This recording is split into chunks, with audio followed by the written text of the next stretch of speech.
Hello, my name is Paul Marchbanks, and this is Digging in the Dirt with the third entry in a series entitled Life is Layered. Now, in my second talk, I spoke about the tendency for all of us to live on the surface of life, to preoccupy ourselves with material things, with what we can take in through our senses, to not want to complicate our lives by looking at the sociological dimension or the psychological or spiritual dimensions of life, to not concern ourselves with those who are in need, whether they're homeless people on the street or those who are served by various charities. I think oftentimes we don't want to engage in any kind of introspection that might make us uncomfortable, even if it could potentially lead to growth. We would rather pursue pleasure and avoid pain and leave it at that. I believe that at some early stage in our development, we become aware that there's more to life than this, and that this is a very natural process. My very earliest memory is of being in the kitchen in Richland, Washington, under a chair, my parents walking about.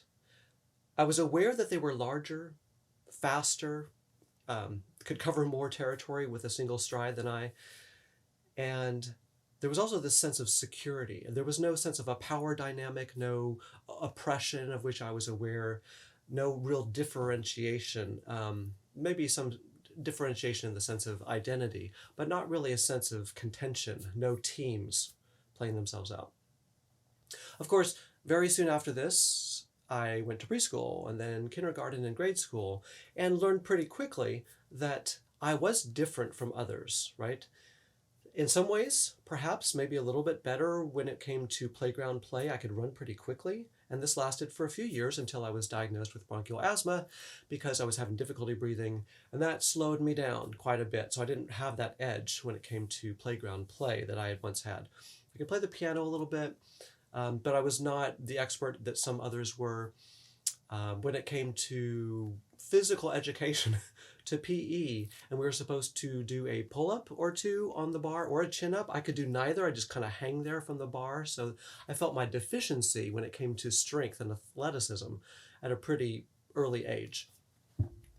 I actually teach a few Romantic era poets, so early 19th century British poets, Percy Bysshe Shelley and George Gordon, Lord Byron, who felt themselves in some ways disenfranchised by their bodies. Percy Bysshe Shelley was very emotionally expressive and had a very slight build and was frequently bullied.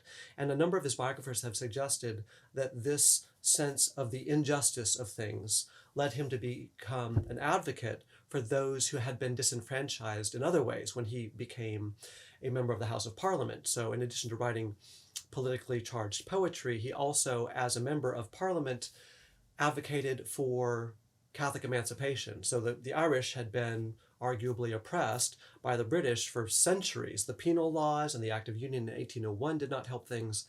And so he, like Lord Byron, who was also briefly a member of Parliament, tried to push for freedoms of expression and to get rid of all the different kinds of political ways in which the Irish were prevented from holding positions of power in Parliament or in the military, in the court system, all of these things.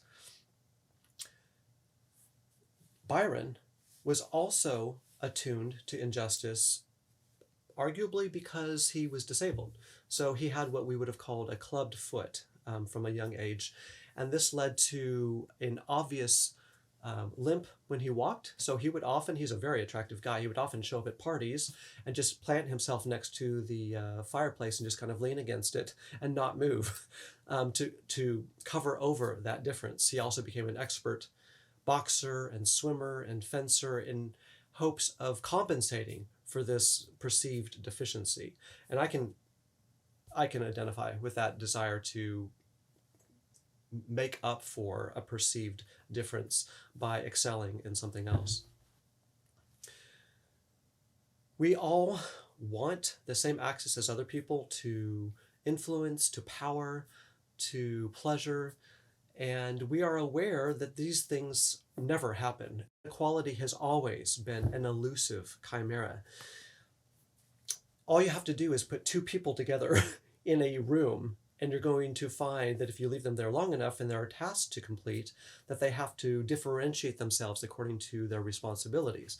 And then, if you just take the most primitive kind of relationship between people, whether they're in a romantic relationship or not, but if they're trying to get life done, they're going to have to decide who is going to raise the children. Are they both going to do that, or is one going to do more of it? Who's going to care for feeding them in terms of food prep? Who is going to go out and find the food? Are you going to rely on things that are easy, or are we going to involve meat, which can be more elusive and sometimes hard to track down and sometimes dangerous, because you could actually lose your life trying to spear a very large bull or boar or some other kind of animal that has good meat on it.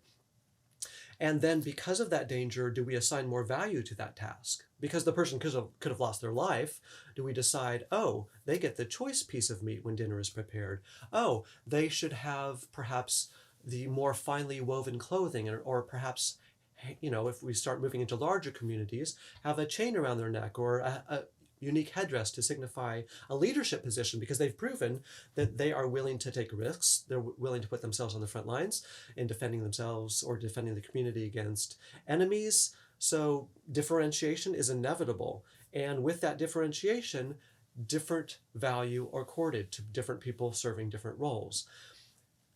A chain, a headdress, perhaps somebody is more likely to be given arable land or the better livestock as in recognition of the services that they have given to the community.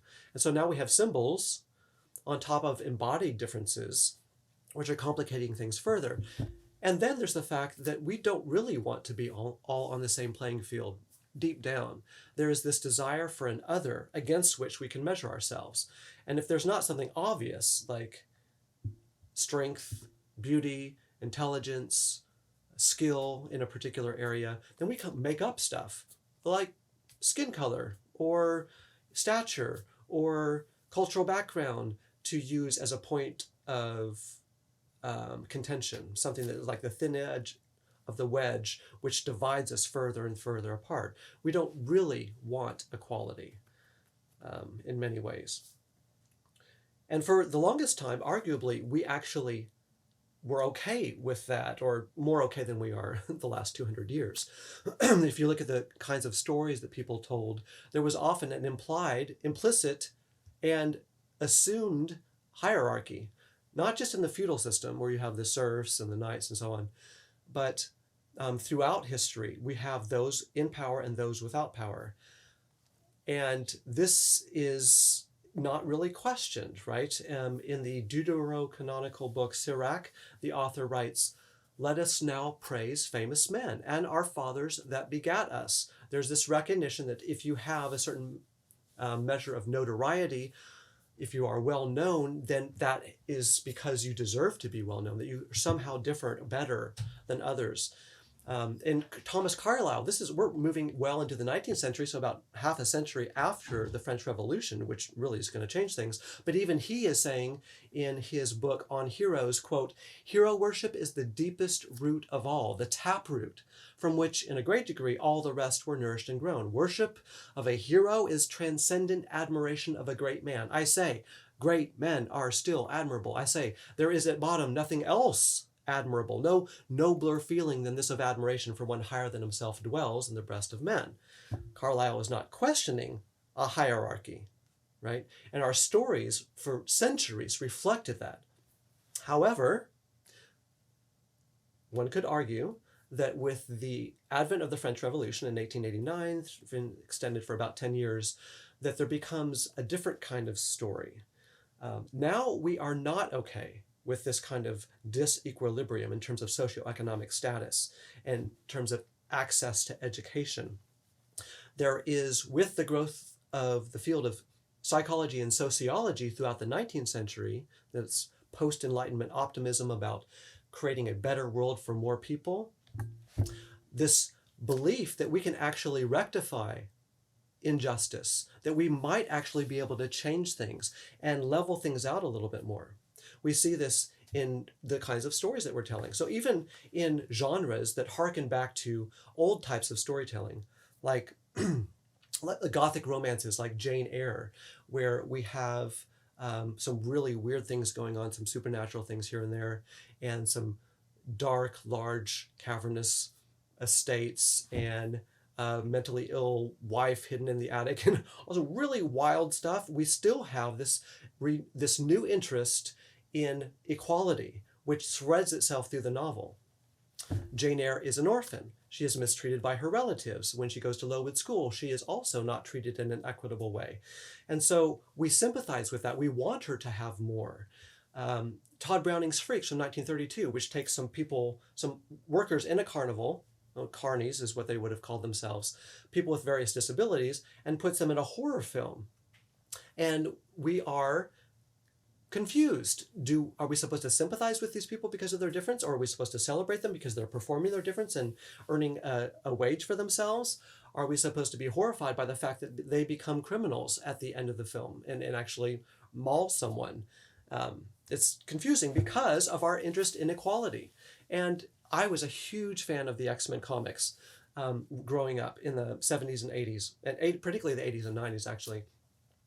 And that comic book is very much about race. It's race construed as mutation, as some kind of extraordinary difference, which makes them outliers, which makes them pushed out there because of their difference, and people are afraid of it. They're often treated as if they are disabled, even though they are extraordinarily abled, right? It's really about race, much of that that conflict that we find in X-Men comics. And we sympathize with them because we too sometimes feel like we're not treated justly, right? Everyone, regardless of their status in life, feels that at some point, some of us more deservedly than others. If we look at our origin stories, if we go all the way back in the Western tradition to the book of Genesis, say, and we find the story of creation of Adam and Eve, there are a couple different ways that we can interpret the very beginnings, which are going to lead towards equality or inequality, right? So Eve is described as a helpmeet. The Hebrew for this is Eitzer Kenegdo. And it's usually translated as helper, right? Now that implies subservience, a position that is lesser than the person being helped. But actually, that could be translated ally. Eitzer, this word for which we translate helper, is often used to describe those who are giving Israel military aid in the Old Testament. 3 times it's used that way. 16 times it is used to describe God, right, as an aid, a helper, a savior. So if the word Eitzer is used to describe a deity who is all-powerful, who's omnipotent, and then we use the same word to describe this helper, perhaps a much better word is ally. And you can see how just that difference can lead in 2 very different directions when people look back to this and say, the story is supposed to tell us something about human nature and the way relationships are supposed to be formed. If you continue in that story in Genesis, you find that Adam is with Eve when she takes the fruit from the serpent that she's not supposed to, when he encourages her to do that. Adam does not try to dissuade Eve. And then moments later, he's blaming Eve for the fact that they ate the fruit. So instead of the idea that you find in Genesis 2:24 of their becoming one flesh, he turns on her. Right there, there's a disequilibrium in the way that he treats her, despite the fact they were supposed to be one, to be unified, to be on the same team. Now, as long as there has been disequilibrium, there have also been efforts to remedy things, to actually create some kind of leveling. We see this in very early cultures, in ancient history. In Sumeria, for instance, disabled children were not left in the wilderness to die of exposure or to be eaten by wild animals. You find this in Greece, not too far from Sumeria, but Mesopotamian blind men, for instance, were often listed in cuneiform economic tests as workers, as singers, basket weavers, gardeners, and millers. They mattered to their society. In ancient Israel, the poor, we're told to care for. In Psalm 82, verse 3, quote, defend the weak and the fatherless, uphold the cause of the poor and the oppressed, those who don't have that nuclear family because they have lost a parent or both their parents, because they are weak in body or in terms of their spending power. There's a call to actually reach out and assist those who need assistance. We also find, in more recent years, a desire to create some kind of egalitarian, utopic society in which everyone has their rights, everyone has a forum to speak their mind, everyone has equal access to education. And some like to go all the way back to ancient Greece and find the seeds of it there. But let's remember that the polis, the city-state, as democratic as it was, did not give women a right to vote, did not give slaves a right to vote. You had to be male and at least 18 years old to have that privilege. In Europe, with the French Revolution, we have the overthrow of the aristocracy and a lot of bloodshed. There is the idea that the bourgeoisie want more power, but those who are the part of the working class are increasingly aware of what they do not have access to and are clamoring for more, rightfully, right? So they're less and less willing to support these anachronistic and burdensome old systems that we find in the feudal era. So, in Britain, there are changes being made throughout the century, throughout the 19th century, during the Victorian period, that's what we call it. There's the Reform Bill just at the back end of the Romantic period in 1832, and a Reform Bill in 1867, 1884, which is gradually extending the voting franchise to more and more people, but not to women. Women do not get the right to vote until around 1919, 1920. So small baby steps, but not the huge strides we might hope for. And in the United States, a very obvious example, in our Declaration of Independence, we claim all men are created equal, but then we turn around and don't treat everyone equally, right? Particularly with the growth of slavery in our country. So there are efforts being made to create a more equitable society, but these are often stillborn efforts. They don't go as far as we might like them to. Socialism in the mid-19th century is an effort to respond to injustice. And we find Friedrich Engels, this German philosopher, arguing that the commercial success of London required its inhabitants to sacrifice the best qualities of their human nature, reducing each citizen to brutal indifference and unfeeling isolation. A few years later, he and Karl Marx would publish the Communist Manifesto and argue that capitalism throughout Europe had eliminated the old ties connecting classes and left, quote, no other nexus between man and man than naked self-interest, than callous cash payment. The emerging bourgeoisie, they write, has, quote, drowned the most heavenly ecstasies of religious fervor, of chivalrous enthusiasm, and these other ties that used to bind us together. Now, the growth in sociology as a discipline and other social sciences like psychology across the 19th century and into the 20th preoccupied itself with not just social structures as they currently exist, but the way that we perpetuate those structures, those myths that we tell ourselves that aren't necessarily published, although they sometimes find their way into novels and poetry and drama. But what are the meta-narratives which we are unquestioningly swallowing and digesting and spitting back out?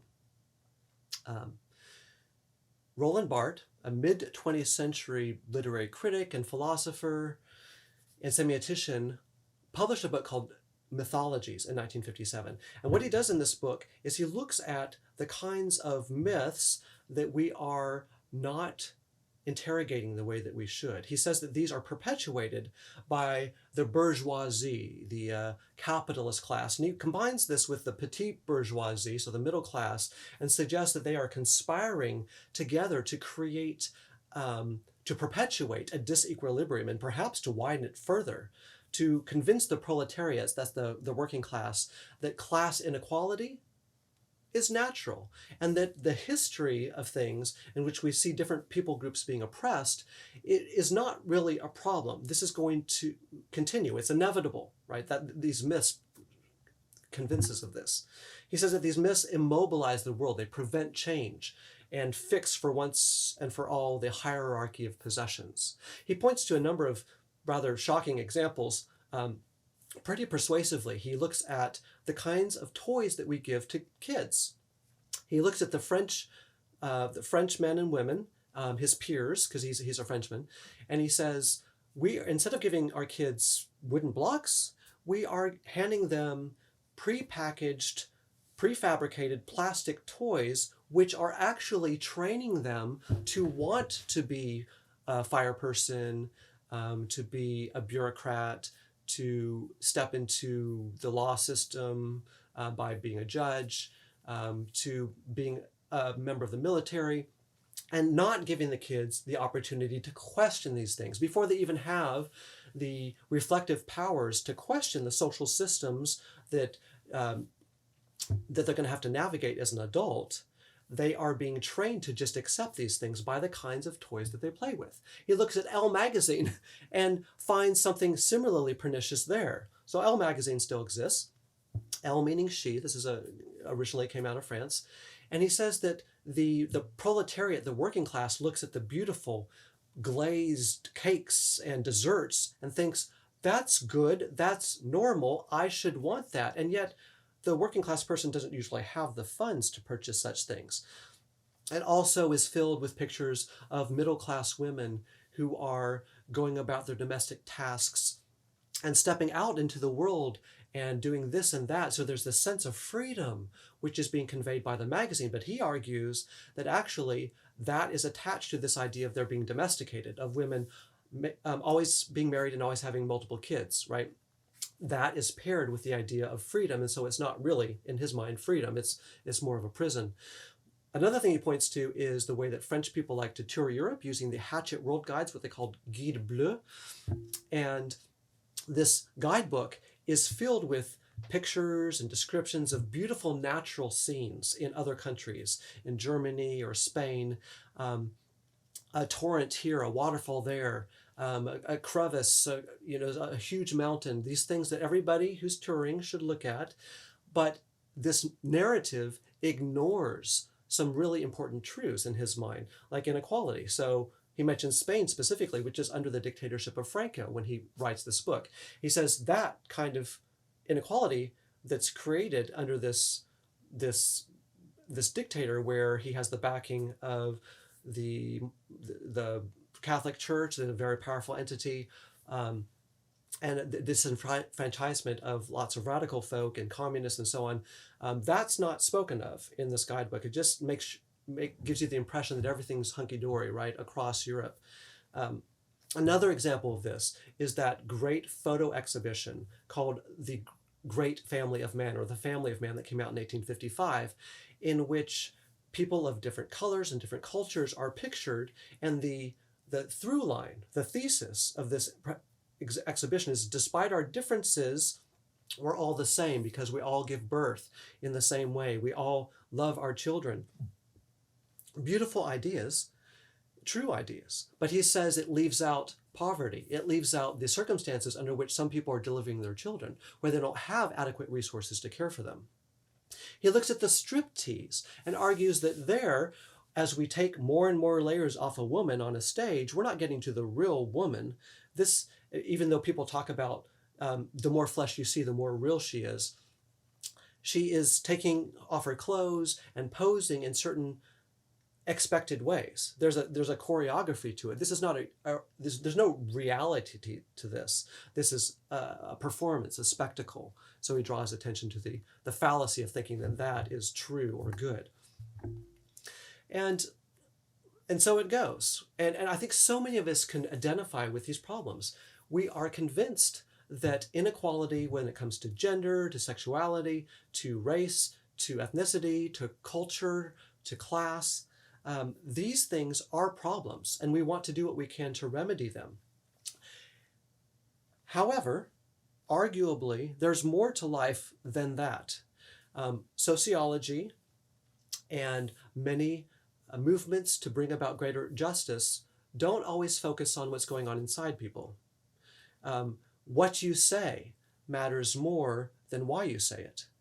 The words that come out of your mouth can be divorced from the thoughts, because, how are we supposed to know what a person's thoughts are unless they tell us, right? There's not really a keen interest in unpacking what's going on behind the facade.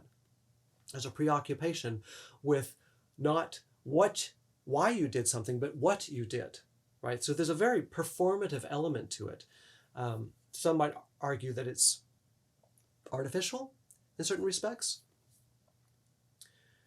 And also, because of this performative element, there's a lot of ways to get reinforcement, to be affirmed for the performance of being concerned about these things.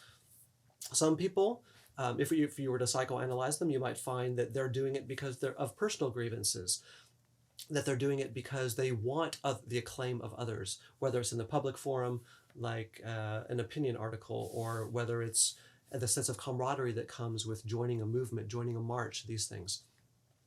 And so sociology is very important. Social injustice is an egregious fault, and we should, I would argue, do everything that we can to bring about greater equality.